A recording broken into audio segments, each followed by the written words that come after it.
Nani Caribbealo, catching honey party diao, little sing sound not fun, lo.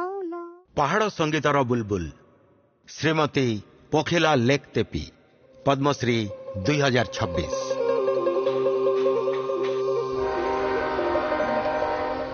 Karbi आंगलंग Assam एक सुंदर गाँ जेउठी रुहंती कार्बी संप्रदाय आउ पोखिला लेक तेपी जाजाबर कलाकार परिवार रे जन्मग्रहण करिथिबा पोखिलांकु कार्बी संगीत केवल उत्तराधिकारी भावरे मिली नथिला बरं से याकु बंची थिले। पिला दिनरु ही तांकर असाधारण प्रतिभा दृष्टि आकर्षण करुथिला।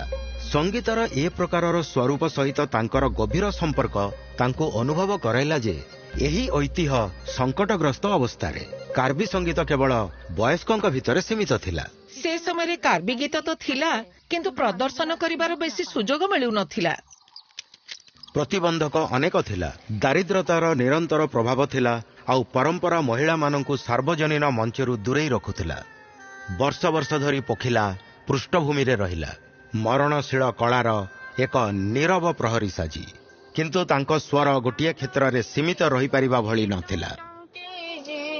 बंधन भांगी से चर्च रे निज मंच पाइले समविचार युक्त लोकंकु साथिरे नेले आउ महिला मानंकु उत्साहित करी साथिरे जोड़िले।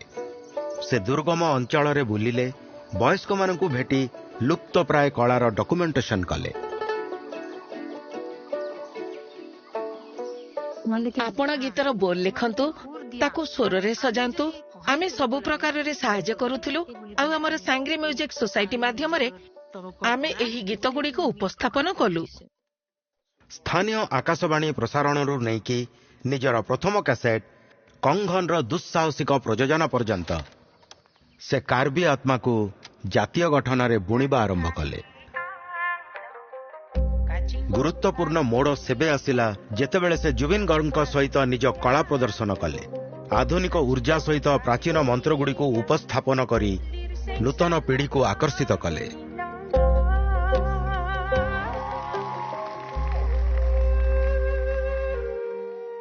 पचास वर्ष 300 गीत से कार्बी संगीत को पहाड़रू आनी लोकंक हृदय रे पहुंचाई देले। आज पोखिला हेउचंती कार्बी संगीतर कुलमाता। लेखिबा मार्गदर्शन करिबा एवं उपस्थापन द्वारा अतीत को संरक्षण करी सुनिश्चित करुछंती जे कार्बी आंगलंग रो महिला माने निजर भविष्यत निजे स्वरबद्ध करंतु। मो आशा करूछि जे हमर कार्बी आंगलंग आहुरी प्रगति करिबो। कार्बी आंगलंग रो महिला माने मध्य प्रत्येक क्षेत्र रे आगक बढ़ंतु ए हमर स्वप्न। श्रीमती पोखिला लेक तेपी पद्मश्री 2026 सम्मानिता।